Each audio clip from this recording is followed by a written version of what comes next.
Graça e paz, amados. Bom dia.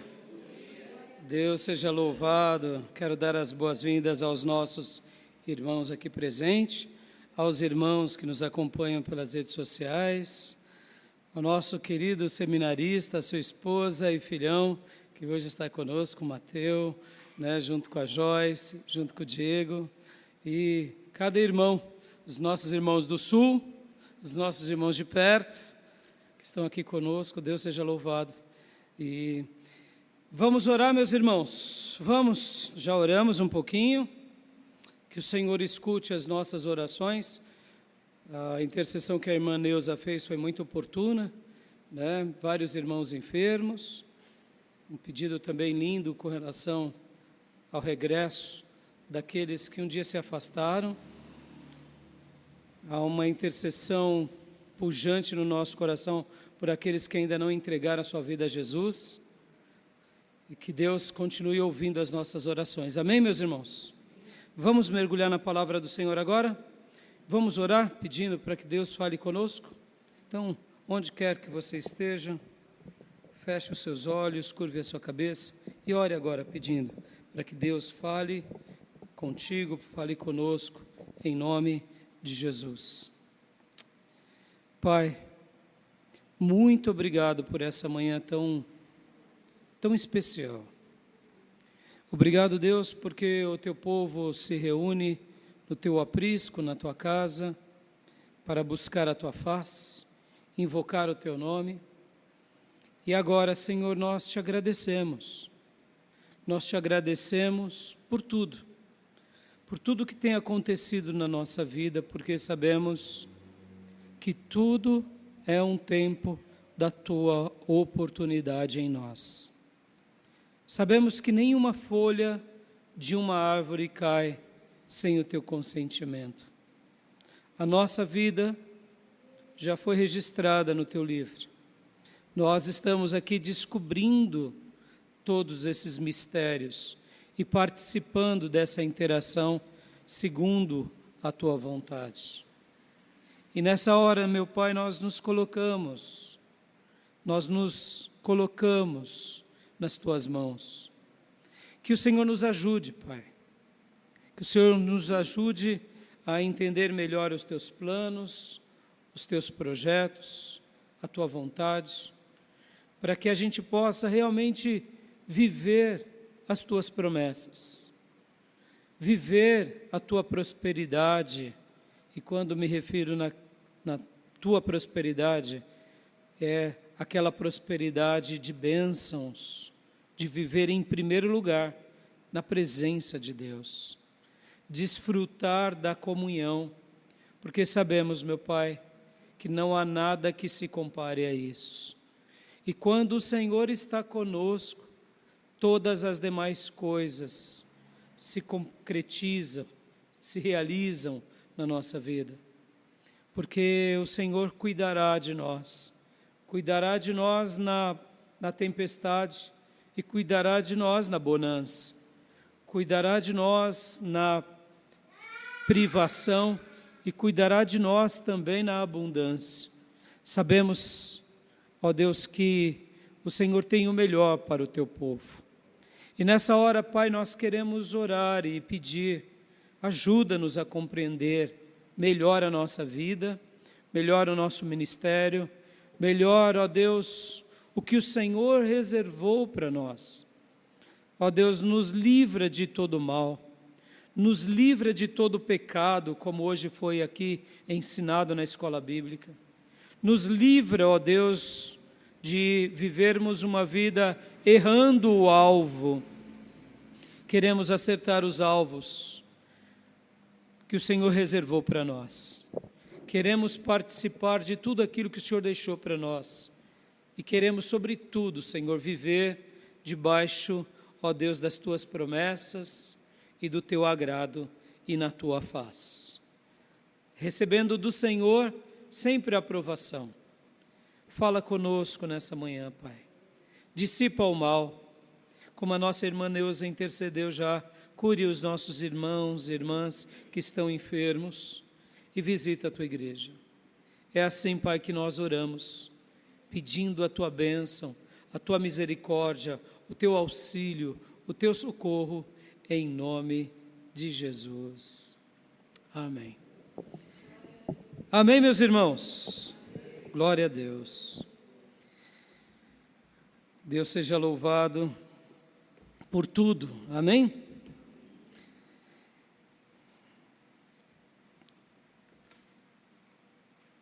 Se você pudesse, em que período da história bíblica você viveria? A gente sabe que não é possível entrarmos, no mundo paralelo e ir para o passado, ou ir para um outro lugar. Ainda não, né? Ainda não. A gente está descobrindo muita coisa. Mas eu digo assim, se pudéssemos voltar na história, em especial nas histórias bíblicas, que período que você gostaria de viver? Eu gosto de fazer essa pergunta, porque eu fico apaixonado quando eu estou lendo, por exemplo, Gênesis, e vejo Abraão que não tinha celular, não tinha tecnologia nenhuma, era um semi-beduíno, e a presença de Deus era extravagante na vida dele. A maneira em que ele contemplava o divino.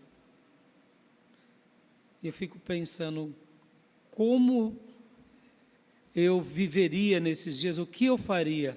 Será que eu olharia para ele, copiaria os passos dele, ou será que eu diria, esse cara é esquisito, ele é estranho, deixa sua terra, seus bens, sua família, riqueza, e vai para um lugar desconhecido, correndo risco, indo para um lugar que ele não sabia onde era. Se você pudesse voltar no tempo, que época bíblica você gostaria de viver? Já parou para pensar sobre isso? Não tenho dúvida que alguns aqui iriam gostar desse período dos patriarcas, ou quem sabe de Noé. É claro, você queria ser Noé, né? Se você não for Noé, ou os 3 filhos, ou as noras de Noé, a esposa estaria perdido. Mas que época você gostaria de viver? Nos dias de Enoque? Nesse período, antes do dilúvio? Nos patriarcas? Junto com Moisés? Participar ali do Egito, de repente, começar a orar, clamar a Deus, e Deus trazer o libertador, e de repente 10 pragas serem lançadas sobre o mundo. Você gostaria de participar desse contingente? Não é um momento único, irmãos. É claro que a gente queria ser hebreu, não egípcio, nem pensar. Mas assim, não é um momento maravilhoso de ver Deus intervindo na história? Você gostaria de estar vivendo um desses períodos? Ou quem sabe nos dias de Davi? Os dias de Davi deve ter sido aqueles dias assim, de abalar as estruturas. Ver um gigante, todo armado, vociferar palavras de ofensa contra Deus, e o exército ali morrendo de medo, o rei, e de repente o rei começa a colocar ali uma armadura num garoto que até outrora era um pastor de ovelhas e agora veio trazer um lanche para os irmãos, e de repente, o que aquele tocador de harpa está fazendo com a roupa do rei? E de repente ele tira a roupa do rei e vai e enfrenta o gigante. Meu Deus, que cena foi essa? Você gostaria de viver nos dias de Davi? Onde Davi vence Golias, onde Davi sai para as batalhas. Você gostaria? Ou quem sabe nos dias de Elias e Eliseu? Já parou para pensar sobre isso? Ou ainda, quem sabe nos dias de Jesus? Oh, meus irmãos, vê João Batista saindo, pregando, anunciando o reino de Deus, e de repente você ser mais um judeu daqueles dias, e que você vai lá para o deserto ver aquele esquisitão, né? Porque João Batista era diferente. Ele era de família sacerdotal, mas cresce no deserto, e em um dado momento começa a pregar, lá no deserto, e as multidões vão para o deserto, aleluia, e as pessoas se batizando, soldados corruptos se convertendo, líderes religiosos aceitando a fé, uma tempestade vai sendo causada, até na corte chega o incômodo da mensagem daquele profeta. Que coisa linda, não? E de repente aparece Jesus e começa o ministério. Você gostaria? Qual é o período da história que você gostaria de viver? Eu sei que você que já leu a Bíblia, que conhece as histórias, alguns desses momentos você gostaria de ver. Ou quem sabe ali, né, ser esse contingente que vê o Cristo morrer, vê o Cristo ressuscitar, ser elevado aos céus e fazer parte da igreja primitiva. Percebam, que momento maravilhoso foi esse. Quantas histórias, não? Quantas intervenções de Deus. Em qual momento você gostaria de viver? Já parou para pensar?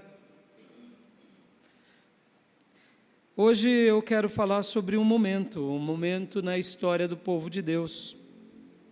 O título da minha mensagem é O Deserto. O deserto, um lugar de vitórias ou derrotas. Hoje eu quero pegar um corte e quero pegar o deserto. E nessa mensagem, se Deus permitir, eu quero falar sobre o deserto na história do povo de Deus, porque o deserto foi um fato que marcou o povo de Deus. O deserto foi uma grande lição para os israelitas. Foi ou não foi?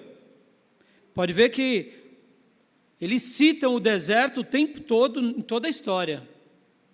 Nos salmos, nos ensinos de sabedoria, na boca dos profetas. Então, eu quero mostrar aqui esse período que a gente vai separar, que foi os 40 anos daqueles servos. Mas também quero, num segundo momento, mostrar que o deserto, ele aconteceu nas suas devidas proporções na vida de todo filho de Deus, mesmo quando esse nome deserto ainda não tinha sido uma pauta.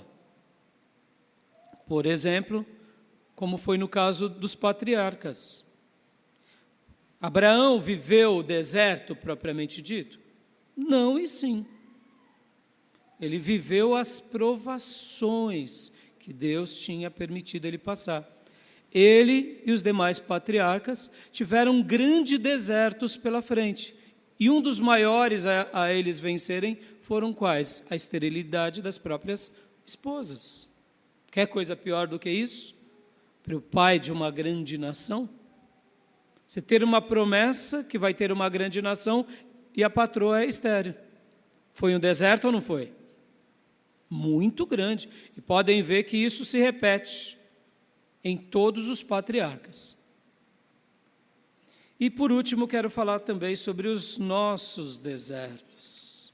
Porque mesmo que você nunca tenha pisado no Saara, ou numa terra como no Agreste nosso, mas eu não tenho dúvida que nós temos os nossos desertos. E a pergunta que é o título da minha mensagem é a seguinte: o deserto, 2 pontos. Um lugar de vitórias ou um lugar de derrotas? Um lugar de aprendizado ou não aprendizado, de ignorância?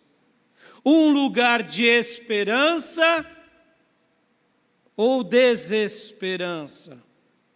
O deserto, um lugar de conquistas ou de ausência de conquistas? O deserto, um lugar de superação ou de regresso? É sobre isso que a gente vai trabalhar. E a tese que eu quero defender hoje aqui com vocês é: o deserto foi uma grande lição para os israelitas. Foi o maior case de sucesso para aquela geração.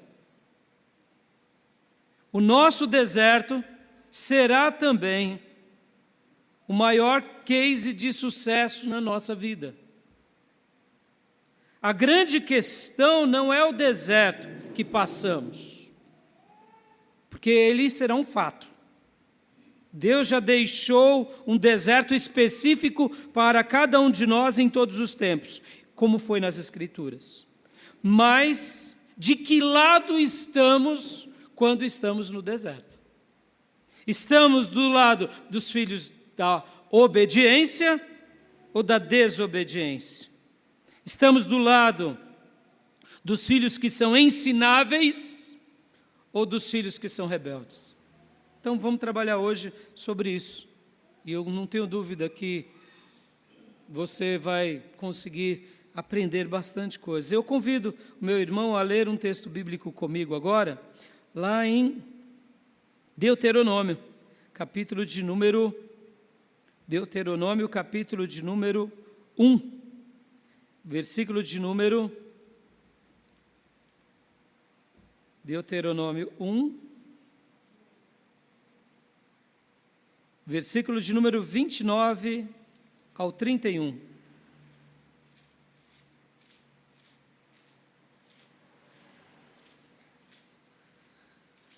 Com certeza você disse assim, quando eu fiz as perguntas: em que período você gostaria de viver? Eu tenho certeza que esses 40 anos lá no deserto você não queria estar. É ou não é? Esse período não. Talvez uns ou queiram, mas eu acho que a maioria de nós. Na verdade, irmãos, se imaginar viver nesses 40 anos, pense, 40 anos dando volta, intermináveis, de um lugar para o outro, de um lugar para o outro, e sem chegar no lugar desejado.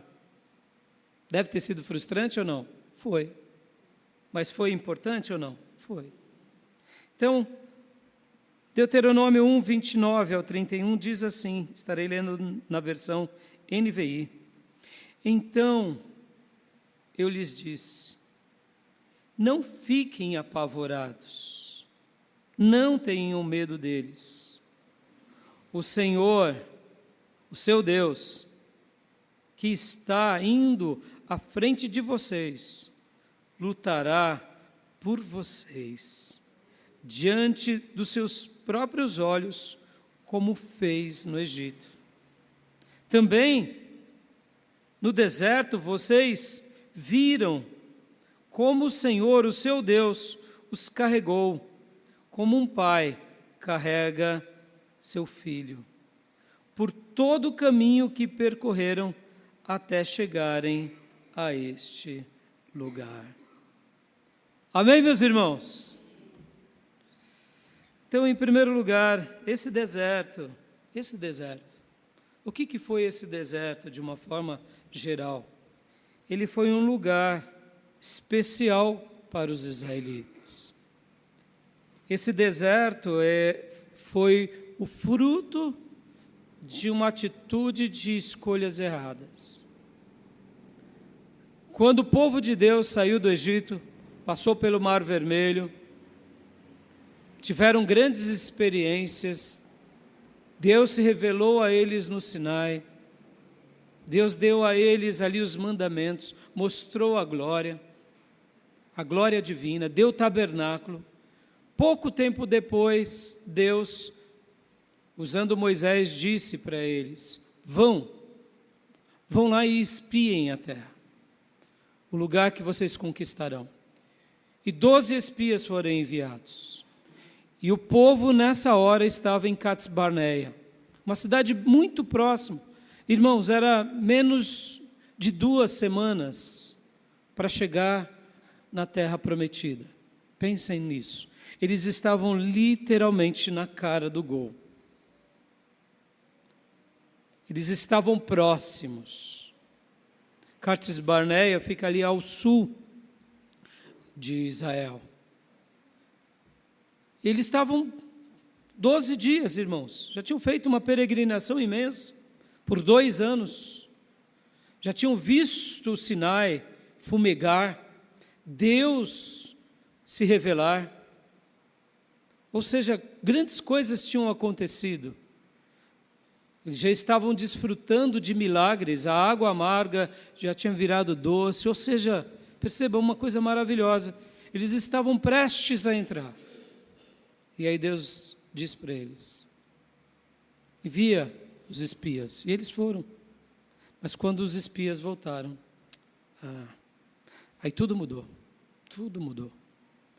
porque 10 dos espias, quem eram os espias, irmãos? Eram os líderes das tribos, os líderes das 12 tribos, quando eles voltaram, apenas 2 líderes disseram, vamos, conquistemos a terra, os outros 10 disseram, não tem jeito, não vai dar não, o pessoal lá é muito grande, muito forte, Jericó é a primeira cidade, ela tem muralhas imensas, o povo é gigante, e ali, esses 10 homens destruíram aquela nação, guardem isso, irmãos, só 10 homens, qual era o número do exército de 20 anos para cima?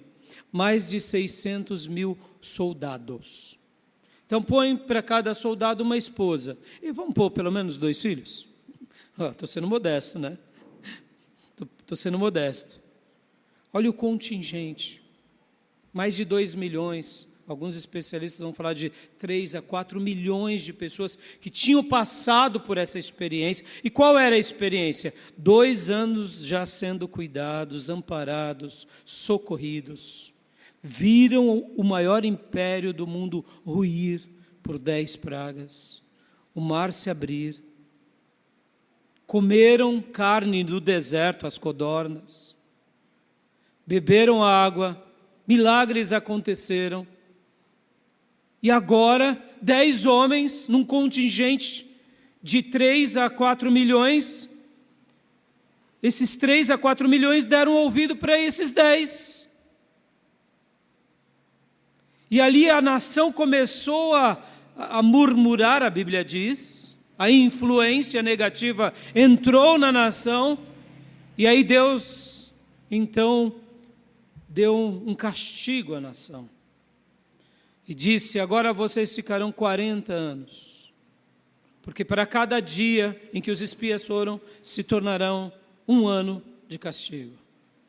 E essa geração, porque foi rebelde, porque foi uma geração que não creu em mim. Agora percebam, irmãos, olha só, a gente não está falando aqui do Zé das Couve, que de repente caiu de paraquedas, que nem sabia que era o Deus de Israel, e que de repente se sente ali colocado num projeto, e de repente Deus fala, vai lá e conquista Jericó. O Zé das Couve não conhece a história, não sabe de nada, não caiu de paraquedas. A gente está falando de um povo que já vivia no Egito, que foi levado para o Egito como nobres, depois do Egito, eles se tornam escravos, oram, Deus age na história, Deus liberta o povo, Deus faz com que o maior império da nação rua, eles passam o Mar Vermelho a pé enxuto, o exército de Faraó é tragado pelas águas do Mar Vermelho, ou seja, muitos sinais, meus irmãos. Eles veem o Monte Sinai pegar fogo, Moisés descer com as tábuas, escritos pelo dedo de Deus. Eles estão vendo coisas inenarráveis, inéditas, e agora, nesse burburinho, nessa efervescência de tantos acontecimentos, água saindo da rocha, maná vindo do céu, pássaros vindo no deserto, coisas acontecendo sobre coisas, então agora é só conquistar a terra, é só entrar na terra que era deles, e eles dizem, não, a gente não pode, não dá, o Deus que destruiu o Egito não pode destruir Jericó, o Deus que nos sustentou, não vai conseguir fazer com que a gente vença aqueles habitantes de Canaã. E aquelas 10, guardem isso, irmãos, essa é uma mensagem muito forte. 10 pessoas inflamou a nação. E aquela nação deu ouvido para os 10. Mas e Josué e Caleb, pastor? Não, Josué e Caleb, Arão e Moisés, eles continuaram como vozes contrárias. Principalmente Josué e Caleb, porque era a responsabilidade deles. E eles chamam o povo e dizem, não, vamos, o Senhor foi conosco, vamos. E aí, a história a gente já conhece. Eles perecem. E aí eles ficam lá no deserto. E Deus disse, vocês, porque aceitaram ser influenciados, todos vocês, acima dos 20 anos, perecerão no deserto. E uma nova geração será criada e conquistará a terra. Eu te pergunto agora, antes de desenvolver os outros pontos e aprofundar mais nesse. Todas as vezes que Deus disse, eu vou destruir, teve vezes que Deus, no meio do caminho, Ele abriu exceções ou não? Vou destruir Nínive em 40 dias. Deus destruiu Nínive? Não. Por que não? Porque Ele lança uma palavra, mas Ele deixa uma condição. Se esse povo, vamos lá, vamos fazer um exercício aqui. Se esse povo se lançasse diante de Deus, clamasse pela misericórdia, Deus poderia ter reescrito uma nova história? Poderia. Porque é assim que Ele faz. Ele faz o tempo todo.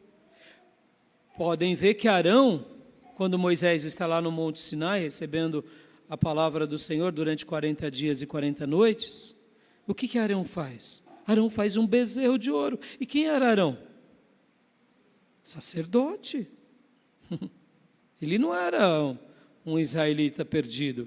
Ele era da tribo de Levi, com Miriam. E ele faz um bezerro.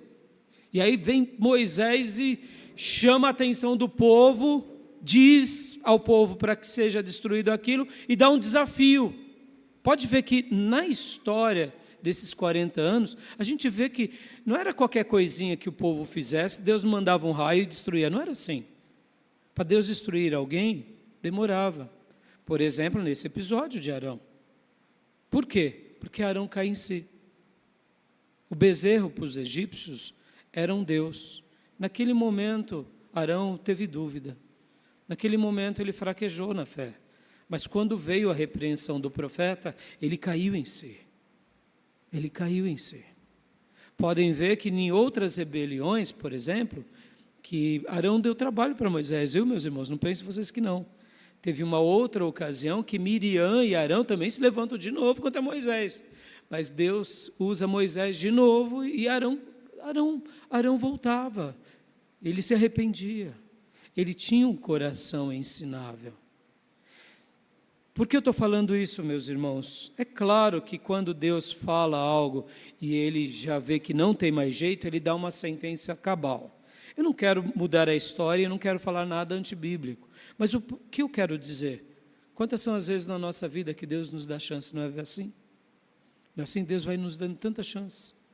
Deus deu chance para Davi ou não deu? Davi adulterou, meus irmãos. E o que Davi fez? Não só adulterou, mas ele matou o seu próprio soldado, que era um dos seus valentes. Ele colocou outro general, que era Joabe, e os soldados de Joabe, a serviço de uma maldade dele. Ou seja, Davi não abriu um abismo apenas. Ele caiu no abismo e rolou no abismo.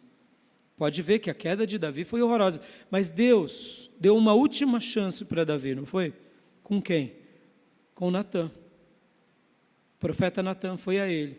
Eu creio que se Davi não desse ouvido ali, teria sido outro destino de Davi. Mas Davi se arrepende. Percebam que a grande bênção de Deus é o arrependimento. Amém, meus irmãos?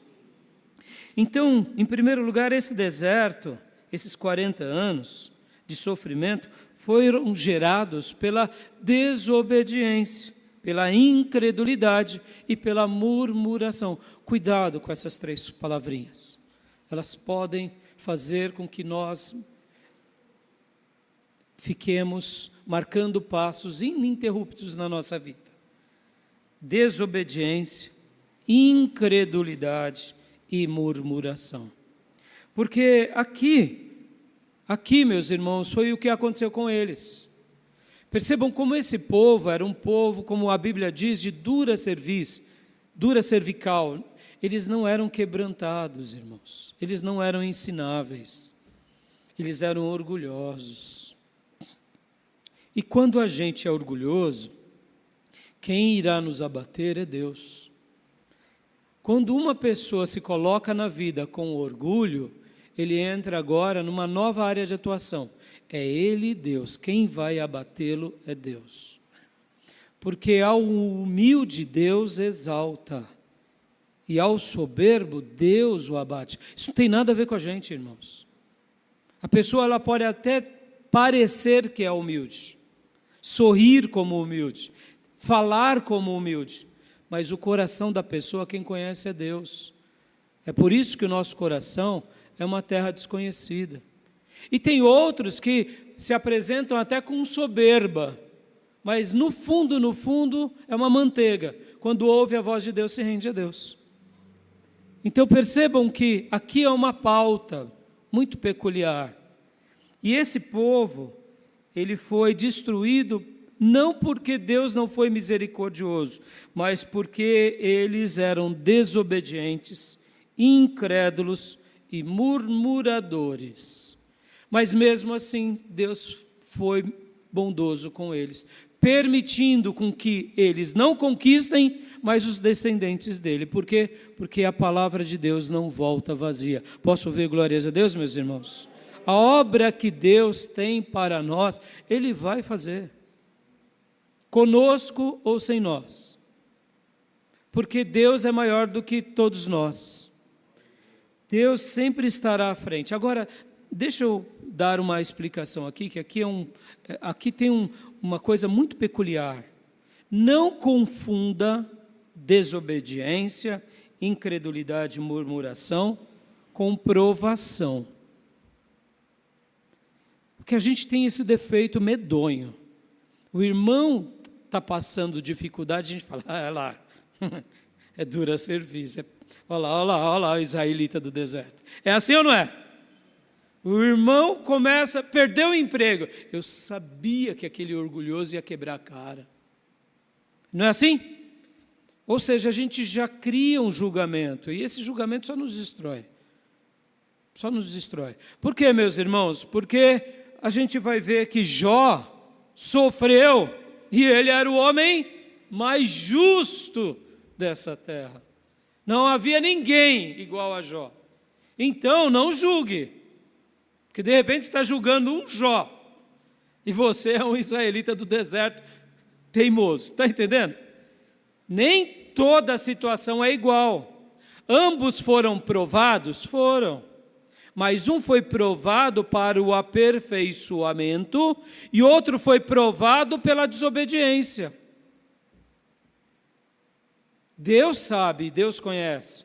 Por isso que quem está sofrendo, a única coisa que essa pessoa que sofre merece de nós é a nossa compaixão. Posso ouvir glórias a Deus, meus irmãos?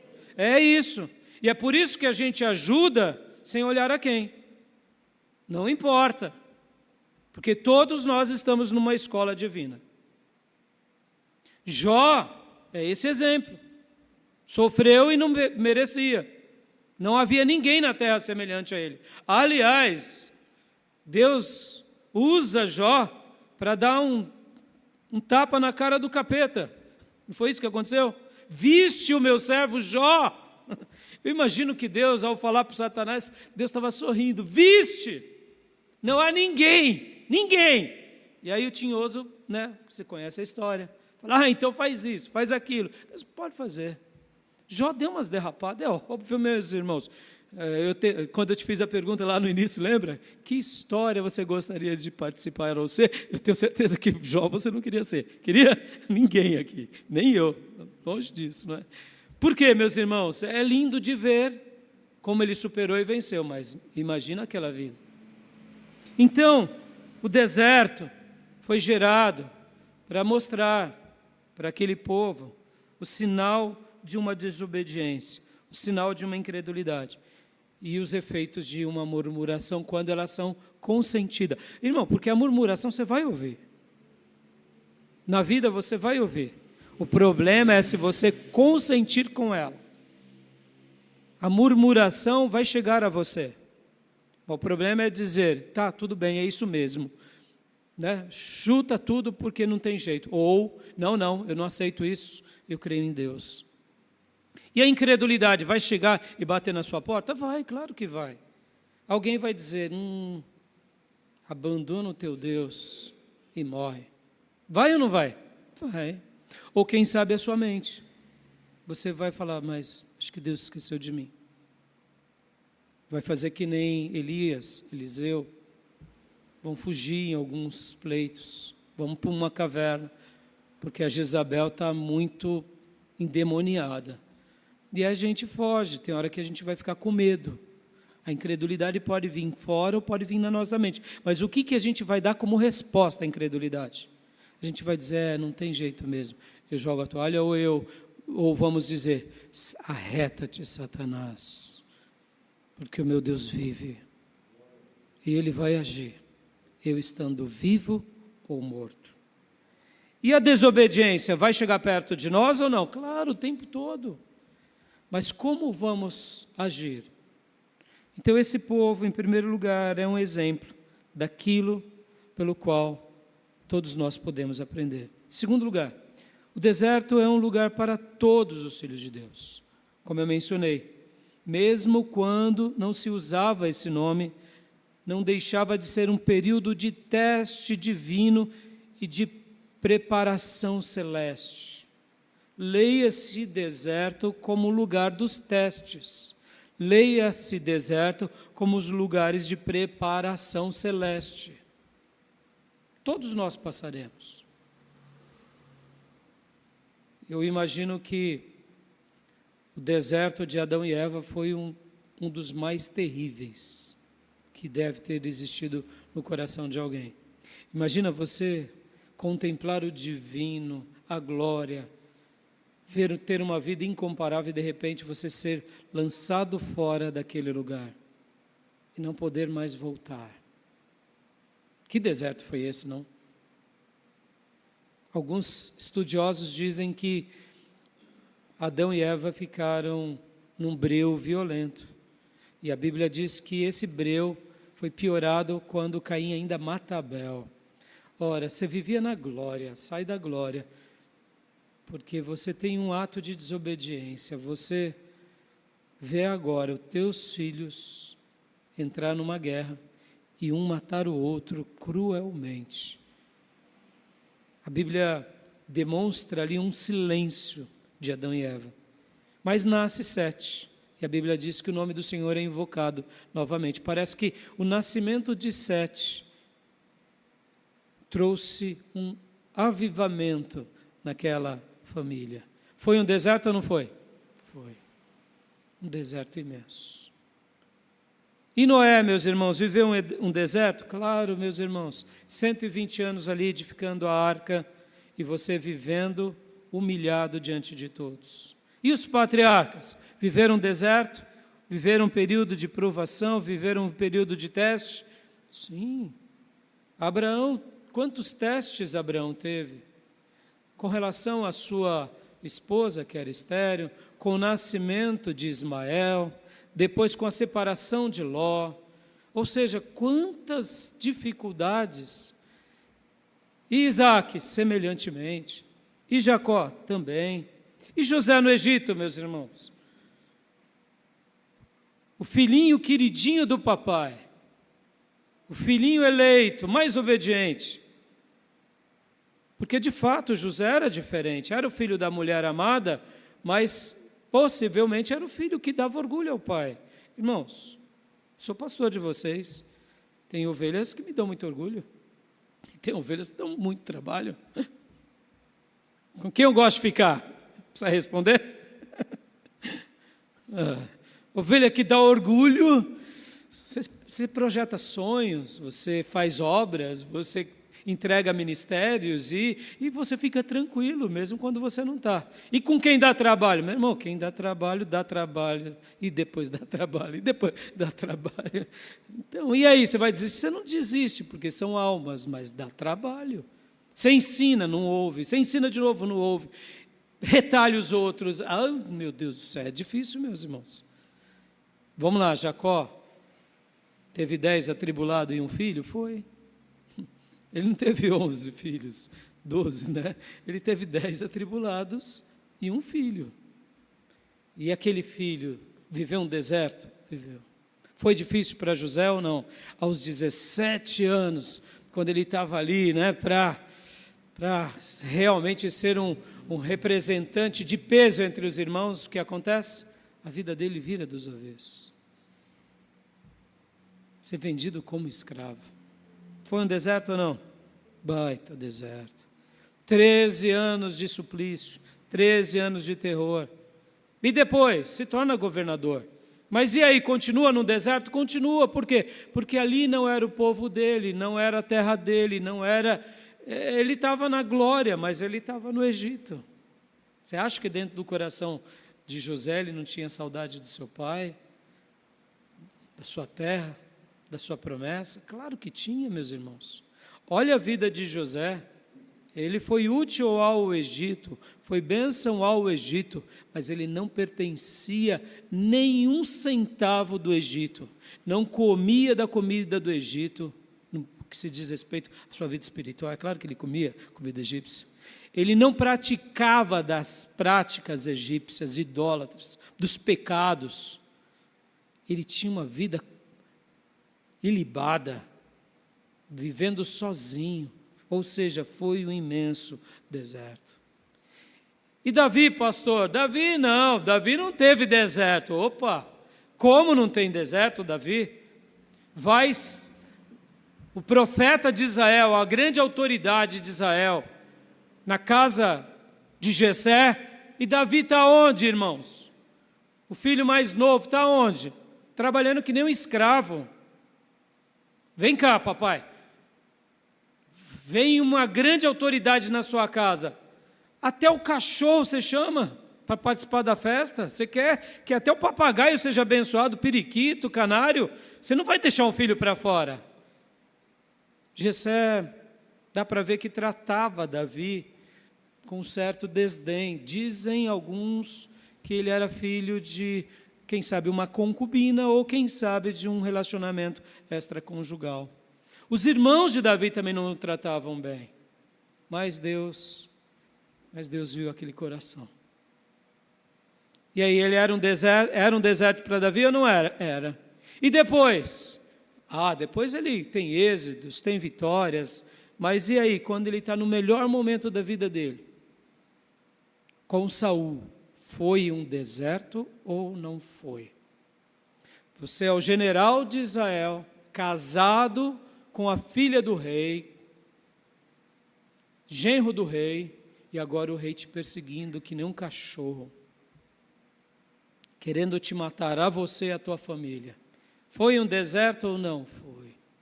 Quanto tempo durou o deserto de Davi? Durou muito tempo. E depois que Saul partiu, o deserto de Davi continuou, meus irmãos, com seu filho Absalão. Absalão, o filho mais lindo que ele tinha, possivelmente porque puxou para a princesa. A Bíblia fala que Absalão não tinha um defeito. Meus irmãos, quando a Bíblia fala que uma mulher é bonita, põe bonito nisso. E quando fala que um homem é belo, põe belo. A Bíblia vai dar detalhes de Absalão, de beleza. Mas e daí? Foi um deserto ver o próprio filho tentar destruir os outros filhos e depois tentar derrubar o pai? Foi. Desertos. Vamos lá, e com Elias e Eliseu, foi diferente? Também não, desertos. E com o profeta Jeremias? Pastor, Jeremias não teve nenhum deserto, ele ficou ali em Jerusalém. Oh, meu Deus do céu. Jeremias é o profeta solitário que pregava e ninguém ouvia. Tinha um grupinho aqui dos recabitas, tinha outro ali, Baruque, tinha mais um aqui, e o resto, tudo desviado, meus irmãos. Uma nação desviada, sacerdotes desviados, todo mundo desviado, só demônio, tranca-rua, tudo perdido. E ele, firme e forte. Foi deserto ou não foi? Foi. E Jesus? Não, Jesus não teve deserto. Ele é o Rei dos Reis, Ele é o Senhor dos Senhores. Ele já começa o ministério no deserto. E a cruz para o nosso mestre, foi um deserto ou não foi? A maior de todas. E os apóstolos, pastor? Não, os apóstolos foi diferente. Eles não tiveram tribulação. Oh, meus irmãos, é de rir, não é? Porque os apóstolos, o que eles diziam? Eles diziam que louvado seja Deus quando somos atribulados pelo nome de Jesus. Aleluias. Foram atribulados ou não? Sim, mortos, perseguidos, crucificados, decepados a cabeça, decapitados. Todos tiveram deserto ou não tiveram, meus irmãos? Lembra que eu falei no meu primeiro ponto que o deserto de Israel foi o quê? Foi uma grande lição para aqueles israelitas. Mas também foi um case de sucesso. Para quem?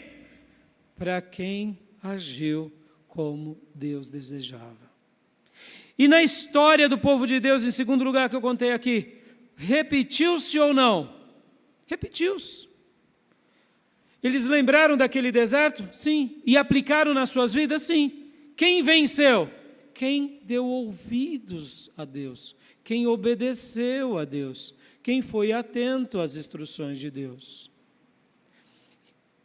E quem pereceu? Todos aqueles que foram desobedientes, incrédulos, ou viveram uma vida na ingratidão ou na murmuração. Agora aplicando, para a gente fechar para a nossa vida, meus irmãos. E aí, como estão os seus desertos? Pastor, eu nunca fui para um deserto, mas você tem deserto. Eu tenho desertos. E os seus desertos são diferentes dos meus. Cada um de nós temos os nossos desertos. Cada um de nós temos as nossas dores, as nossas lutas, os nossos pleitos. E assim como Israel, lá no deserto, tinha que escolher entre o caminho de vida e morte, assim como cada povo de Deus, durante toda a história bíblica do Velho Testamento e do Novo, teve que escolher entre a vida e a morte, assim somos nós, no nosso deserto. Porque no nosso deserto, ele tem se tornado um lugar do quê? Ele tem se tornado um lugar de vitórias ou de derrotas? Porque são escolhas nossas, meus irmãos. Vocês sabem, minha esposa, ela é psicóloga. E é óbvio que ela não abre os casos dela por uma questão de profissionalismo.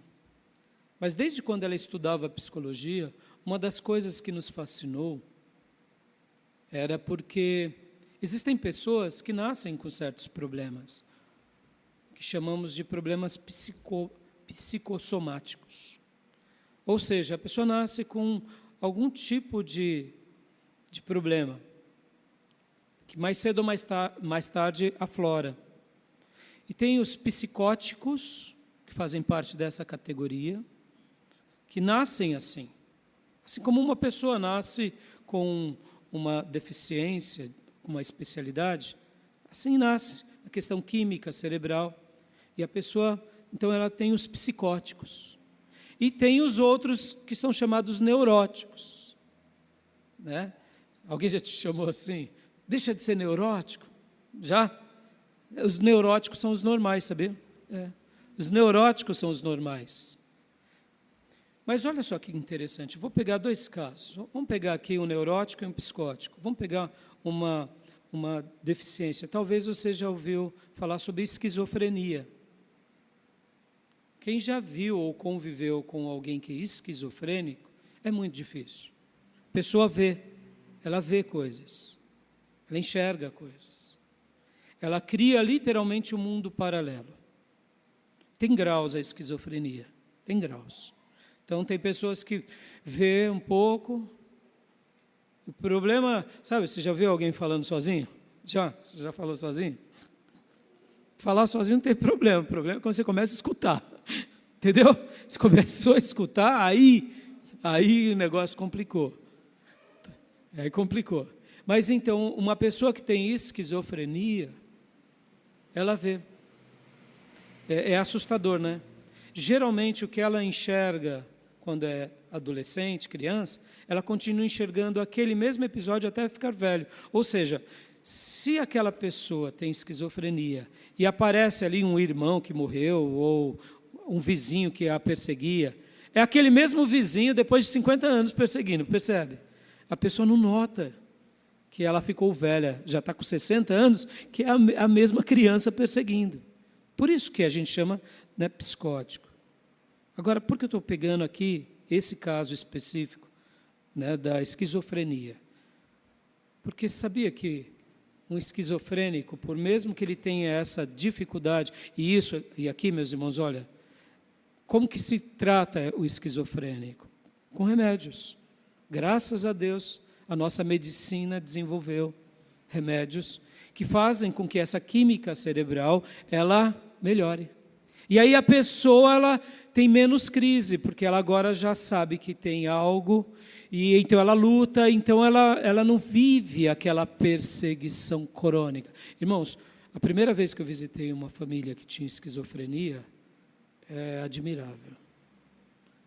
As janelas todas tapadas, ralos tapados, a pia da cozinha, o ralinho da pia tapado, porque senão o vizinho vê pelo buraco.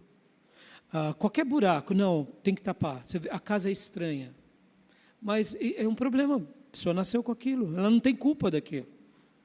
Então, o remédio apazigua, a química cerebral volta e ela tem momentos de mais tranquilidade, porque tem as crises, né? Por que eu estou falando isso? E agora vamos lá, vamos falar da gente, os neuróticos. Então, você é neurótico, tá? Os neuróticos são os normais, tá bom? Percebam que uma pessoa que ela tem ou um problema psicótico, ou neurótico, ou ela seja um neurótico, você não nota com relação ao dia a dia. O que eu quero dizer é o seguinte: muitas vezes você está convivendo com uma pessoa que ela tem esquizofrenia, mas ela pode escolher obedecer a Deus ou não obedecer. Ela pode ser uma pessoa bondosa e não ser uma pessoa maldosa. Ou seja, percebam que as respostas que nós damos na vida dependem das nossas escolhas. Sendo um psicótico, eles vão ter mais dificuldade, porque quando eles estiverem nas crises, eles vão achar que todo mundo está perseguindo eles, o pastor, a esposa, o gato, o cachorro. Então, é normal que as crises deles sejam mais acentuadas, mas os normais, que são os neuróticos, eles podem responder positivamente ou não. Quantas são as vezes, e aqui, por isso que eu estava falando da Nídia, e desde quando ela começou a estudar psicologia, meus irmãos, por incrível que pareça, muitas vezes os neuróticos, que são os normais, nos dão mais trabalhos do que quem nasceu com um problema. Aí você fala, mas como assim, pastor? São escolhas, irmãos. Eu sou normal, mas eu escolho desobedecer. Eu sou normal, mas eu escolho não acreditar. Eu sou normal, mas eu escolho murmurar. É terrível. E aí? Aí vai ficar no deserto. E aí morre no deserto. E o que é psicótico? Vai para Canaã e conquista Canaã. Oh, que doideira! Quem deveria ensinar quem? Não eram os normais? Aqueles que têm problema? Sim, mas a vida é um mistério. A vida é um mistério. Por que eu estou pegando essas coisas bem antagônicas? Para mostrar para vocês que tudo depende das nossas escolhas. E aqui a gente tem que parar de ser infantil, parar de ser bobo, ser orgulhoso. Porque muitas vezes, como eu disse no meu terceiro ponto, como têm sido os nossos desertos? Eu tenho sido aprovado neles ou rejeitado neles? É uma escolha. Eu tenho tido vitórias, porque não pense que foi fácil para Moisés. Mas eu te pergunto, Moisés foi um com aquela nação de rebeldes? Foi ou não? Ele foi no que se diz respeito como líder, mas ele foi no que se diz respeito na mesma atitude? Não. Moisés caminhava, fica aí, povo, e eu vou continuar indo para Canaã. Foi ou não foi? Até o dia que ele cometeu um erro e não entrou em Canaã. Uma pena, não é? É uma pena. Mas como que era a vida de Moisés? Inclusive esse texto que nós lemos aqui, Deuteronômio, capítulo de número 1, esse texto foi deixado e dado ao povo de Deus 40 dias antes de Moisés morrer. Ou seja, foi o último discurso de Moisés. Oh, coisa linda, meus irmãos. Olha que homem de Deus. Caminharam 39 anos e alguns meses e chegou agora nos últimos instantes. E 40 dias, 38 dias, a 40 dias antes da morte dele, antes de eles entrarem em Canaã, Moisés vem ao povo, reúne o povo, e olha que interessante, que tipo de povo que estava agora aqui ouvindo ele? Uma nova geração. Porque lembra, eles ficaram 40 anos lá no deserto e não morreram 40 anos no deserto? Foi. Quem agora estava ouvindo Moisés? O mesmo Moisés. A nova geração. E ele deixa esse livro maravilhosamente para aquele povo, dizendo: olha, tudo vai depender da sua escolha. É claro, meus irmãos, aqui, vamos lá, não preciso ensinar a vocês novamente. A soberania de Deus é muito maior, a predestinação de Deus é muito maior, a graça de Deus é muito maior, ela nos envolve. Mas não jogue na mão de Deus o que eu e você precisamos fazer. Amém, meus irmãos? E eu gosto muito dessa relação. Eu creio na predestinação. Vocês sabem disso, sou um batista calvinista. Eu creio, eu não tenho dúvida da predestinação. Mas eu não tenho dúvida da minha responsabilidade pessoal. De que tenho que vir aqui e pregar para vocês, não um anjo. Eu não posso pedir para Gabriel pregar. Porque eu gostaria de sentar aí com vocês e ouvir Gabriel, Miguel, né? Na tradição chamam também Rafael, mas não, é eu que tenho que pregar, é eu que tenho que orar, é eu que tenho que discipular, aquele que me dá orgulho é aquele que me dá trabalho, ou seja, eu não posso pôr na mão de Deus, mas eu posso escolher como fazer e o que fazer. Você pode escolher. Como têm sido os vossos desertos? Tem sido lugares de aprendizado ou não? Lugares estéreis. Porque, meus irmãos, o deserto é um lugar de aprendizado. Olha o que Deus ensinou àquele povo, àquela nova geração. Meus irmãos, pense você nascer no deserto. Você não conheceu o Egito, você nasceu no deserto. O deserto é o seu quintal. Mas, de repente, você olha umas roupas meio esquisitas ali do povo, algumas coisas, fala: de onde saiu tudo isso, papai e mamãe? Eu só vejo um monte de areia aqui, pedra, arbusto. Não, foi lá do Egito. Mas vocês viveram? Vivemos.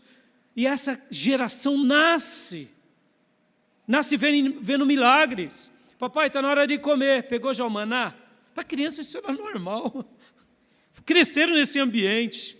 Esse ambiente de graça, de glória, de superação. Essa geração foi moldada no deserto. Foi um lugar de aprendizado. A roupa não se estragava, a sandália não se estragava, nada se estragava. Pensa nisso, um contingente, meus irmãos, de 3 a 4 milhões de hebreus vivendo no deserto. E a coluna de fogo sobre o tabernáculo à noite para iluminar, para esquentar o povo, as tribos ao redor do tabernáculo, e a nuvem de dia para proteger do calor escaldante. Foi assim durante 40 anos, glória a Deus. Aquela velha geração. Agora eu fico imaginando um garoto de 15, 16 anos, olhar para o papai e para a mamãe, e o papai e a mamãe murmurar, e ele fala: papai, Moisés já não ensinou, papai? Para. Aí vinha uma serpente e picava, porque, eu não sei se vocês lembram-se, por causa da murmuração, o povo foi picado por serpente. E a serpente de bronze, que depois os israelitas lá para frente, no dia dos reis, adoraram, chamando ela de Neustã, ela, na realidade, foi colocada para ser o quê? Um alento da cura. Como assim? E o hebreu estava lá, murmurando, praguejando, E aí vinha uma serpentinha e picava. Aí começava a inchar a boca e ia correndo diante do tabernáculo, tinha lá a haste com a serpente de bronze. Olhava, era curado. Eu imagino um garoto que nasceu no deserto, que era piedoso, como Josué e Caleb, falava: papai, para de murmurar, à noite vai vir serpente aqui em casa de novo, eu não quero morrer. Papai, você já não foi liberto 5 vezes? Mamãe, você já não foi liberto 15 vezes? Me permita, tá, irmãos? Essa irmã fala um pouco mais, mas o homem também fala, tá? E pior, quando o homem fala, é mais pior do que a mulher, sejamos honestos, é ou não é? Mas você não foi picado? Papai, para, mamãe, para. E não tinha jeito. Vinha a serpentinha à noite e picava. Mas esse jovem, ele cresce numa nova perspectiva. Ele amadurece. E agora ele está a um passo de conquistar Canaã. E vem Moisés mais uma vez e dá esse livro maravilhoso em alguns dias. Escolhas, irmãos, escolhas. O nosso deserto, você tem superado ou você não tem superado? No seu deserto, você tem tido esperança ou desesperança? Conquistas. No seu deserto, você tem tido conquistas ou não tem tido conquistas? No seu deserto, a presença de Deus é constante sobre você ou não? Lembra que eu perguntei no início? Em que época da Bíblia você gostaria de viver? Lembra? Para eu fechar. A gente não vai viver aquela época.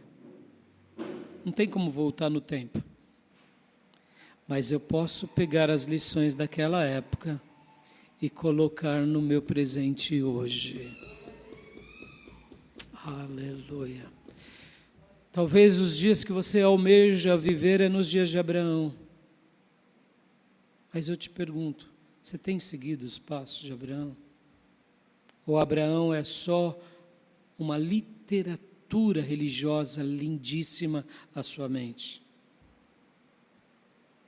Coloque aquele episódio que você sonha como um episódio do seu dia a dia hoje. Porque nem Abraão vai viver o seu momento. Nem Davi vai viver o seu momento. Nem Elias e Eliseu vai viver o seu momento. Os dilemas da sua vida com relação aos seus pais, às suas crises, sendo um psicótico ou um neurótico, eu e você teremos que enfrentar. E aí a grande pergunta é: eu tenho feito valer toda essa graça que eu tenho recebido de Deus? Eu tenho realmente, tido esse temor? Ou eu deixo isso e terceirizo isso sempre ao pastor, à igreja, ao próximo? Presta bastante atenção. Você tem o pai que Deus sonhou para você. Pode ver que pai é único. Você tem a mãe que Deus sonhou para você. A sua família é o laboratório de Deus para você. Você tem a esposa que Deus sonhou para você. Posso ouvir glória a Deus, homens? Estava difícil dar glória a Deus, né? Mas é a mulher que Deus sonhou para você. Ai, pastor, mas se fosse outra... Não, meu irmão, não tem si. E agora falarei às irmãs. Irmãs, você tem um marido que Deus sonhou para você. Posso ver glória a Deus? Eu estou vendo irmãs aqui que não estão dando glória a Deus. Irmã, tem que dar glória a Deus. Você tem a saúde que Deus sonhou para você. Você nasceu psicótico, neurótico, como Deus sonhou para você. Sim. Lembra do cego de nascença? Quem pecou, ele ou seus pais? Não. Ele nasceu assim para que a glória de Deus fosse manifesta. Sendo psicóticos ou neuróticos, a glória de Deus vai se manifestar na sua vida. Você tem os filhos que Deus sonhou para você. As irmãs agora falaram mais alto. Vocês notaram que no marido foi mais baixo?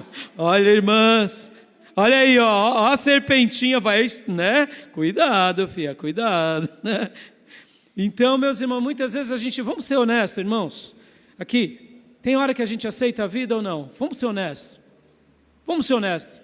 A gente aceita os limites que a gente tem? Não. A gente aceita as neuroses nossas? Não. As mazelas? Não. A gente aceita o jeito que é o outro? Não. A gente quer mudar tudo como? Na unha, na marra. É assim ou não é? E aí? Vamos ficar onde? Vamos conquistar Canaã ou vamos morrer no deserto? Estão entendendo? Percebam? E a igreja? Deixa agora, aqui tem a ver comigo, né? Sou pastor de vocês. Vocês têm a igreja que Deus sonhou para vocês. Ufa, foi melhor do que dos maridos. Mas, né? Mas, irmãos, é assim, irmãos. Tem hora que a gente não reclama da igreja. Vamos lá, vamos ser honestos. Eu não vou reclamar de vocês, porque é uma reclamação para mim. Mas muitas vezes, se eu não tomar cuidado, eu reclamo do irmão. Estou reclamando de quem? Estou reclamando da igreja. Eu não reclamo da igreja que eu cuido, porque eu sou líder. Mas muitas vezes eu estou reclamando do irmão. Esse irmão não aprende, esse irmão não aprende, esse irmão não... E eu digo, é o meu deserto ou não é o meu deserto? É ou não é, meus irmãos? Tem vezes, irmãos, que a gente está vivendo o deserto e a gente está morrendo nele. Não estamos tendo vitória, os aprendizados estão escorregando pela mão, não estamos tendo superação, vivendo em esperança, conquista. A presença de Deus está perdendo. E em outras palavras, o que isso significa? Que a gente está morrendo no deserto. Mas o deserto, Deus nos deu para isso? Não. Deus nos deu o deserto por quê? Porque o deserto é o maior case de sucesso, de superação, de vitória, de aprendizagem, de esperança, de conquista, de superação que Deus deixou para nós. E eu não tenho dúvida que o Senhor será com cada um de nós nos nossos desertos. Essa mensagem, ela nos dá esperança. Porque quando a gente olha para o problema, a gente esquece de olhar para o Deus que está sobre todos os problemas. Que Deus possa pegar o seu deserto e te conduzir em vitórias, em aprendizados, em conquistas, em superações, em dependências, e que a presença de Deus continue dia a dia na vida de todos nós, amém? Eu deixo essa palavra ao seu coração e queria orar com você. Pai, muito obrigado por essa palavra, obrigado por esse ensino. Nos ajuda a vencer nos nossos desertos. E eu até te peço, dá uma pitada, eu diria, da alegria que Moisés tinha, que Josué, Caleb tinham, mesmo vivendo naquele caos, dá, eu diria, uma porção para nós, Senhor, dessa fé, dessa graça, dessa ousadia, porque muitas vezes, Senhor, o Senhor nos deu já tudo para nos ensinar e a gente muitas vezes fica perdido, ou quem sabe ora pela desobediência, ou quem sabe ora pela incredulidade, murmuração, o mimo mesmo. Abra os nossos olhos, Pai. Dilata o nosso coração, Senhor. Ó Deus, nos ajuda a sermos ensináveis. Nos ajuda, Senhor, a olhar para esses grandes servos teus na história e na Bíblia e vencermos em cada momento. E revela a tua glória sobre nós. Sim, Pai. Muda a nossa mente, muda a nossa forma de pensar, para a gente dar uma resposta à vida, ao ministério, à família, ao próximo e principalmente ao Senhor. Porque quando morremos no deserto, não conquistamos Canaã. Eu sei que o Senhor quer que a gente conquiste Canaã. tenha uma vida de realizações, de significado, principalmente as Canaãs espirituais. Senhor, porque quando a gente morre no deserto, a gente não desfruta da Tua presença. Senhor, queremos ver o Senhor agir em todas as áreas da nossa vida. Sim, papai. Na hora que estiver sobrando e na hora que estiver faltando. Na hora que tivermos saúde ou quem sabe estivermos enfermos. Na hora que estivermos em paz ou na hora que estivermos na guerra. Queremos ver o Senhor nos conduzir, nos guiar. Queremos ver o Senhor estar ao nosso lado. Queremos ver a Tua mão agir. E queremos, sobretudo, Senhor, Te fazer sorrir, como o Jó Te fez sorrir, como Moisés Te fez sorrir, como Jesus e os apóstolos Te fizeram sorrir. Obrigado por esse tema tão relevante. E ajuda-nos, Deus, a escolhermos de forma sábia, de forma inteligente, sem terceirizar, sem colocar a culpa no outro ou no diabo. Ajuda, Senhor, a ver em nós onde melhorar. Trabalha na nossa vida. É assim que eu Te agradeço. É assim que eu Te glorifico e Te bendigo. Muito obrigado, em nome de Jesus. Amém. Amém, meus irmãos. Hoje é o seu dia de aprender com Deus a enxergar de uma nova forma, a ver beleza no caos, porque se Deus nos pôs, é porque Ele está nos dando a oportunidade de vencer. Se o caos é fruto do diabo, então se consagre e repreenda. Mas se o caos é parte do processo de Deus na sua vida, fique tranquilo, você terá pérolas, e mais pérolas para a glória de Deus. E a sua vida é um presente de Deus para você. Só para você e para os seus. Para o reino, para a vida. Que Deus nos ajude na caminhada, amém? Vamos fazer dos nossos desertos lugares de conquistas, de vitórias, de aprendizados, de superação, da presença de Deus, lugares ensináveis. Amém. Então eu quero dar a bênção apostólica. Que a graça do Senhor Jesus, que o amor de Deus Pai e as doces e benditas consolações do Espírito Santo de Deus continue sobre todos vocês, agora e para sempre. Amém. Deus te abençoe, meu irmão. Dê um abraço bem apertado no irmão, na irmã. Pode aplaudir, é para o Senhor. Dê um abraço bem apertado no irmão, na irmã, e aos nossos irmãos que nos acompanham nas redes sociais. Obrigado por você estar aqui conosco.